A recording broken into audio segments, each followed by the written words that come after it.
हे काही पदार्थ जर तुम्ही दररोज खाताय तर तुमच्या हृदयाला डॅमेज होऊ शकतो. आता हे पदार्थ कोणते?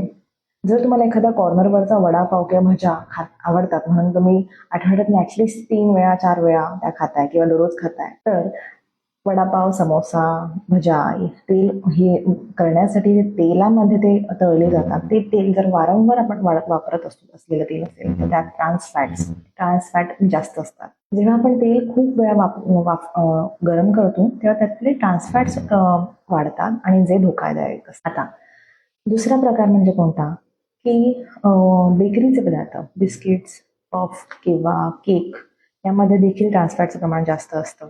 तिसरा प्रकार म्हणता येईल की आपले प्रोसेस स्नॅक्स जे असतात, जसं की आपलं चिप्स, चिवडा, नमकीनचे पदार्थ, फरसाण यामध्ये देखील ट्रान्स फॅट्स आणि सॅच्युरेटेड फॅट्सचं प्रमाण जास्त असतं. आता आपले बटर म्हणा, चीज म्हणा किंवा यामध्ये देखील सॅच्युरेटेड फॅट्सचं प्रमाण जास्त. ट्रान्स फॅट्स आणि सॅच्युरेटेड फॅट्स म्हणजे नक्की करतात काय? ट्रान्स फॅट्स हे एलडीएल कोलेस्ट्रॉल म्हणजे वाईट कोलेस्ट्रॉल वाढवण्याला मदत करतात आणि एचडीएल कोलेस्ट्रॉल चांगलं कोलेस्ट्रॉल कमी करायला कारणीभूत ठरतात. त्यामुळे होतं काय?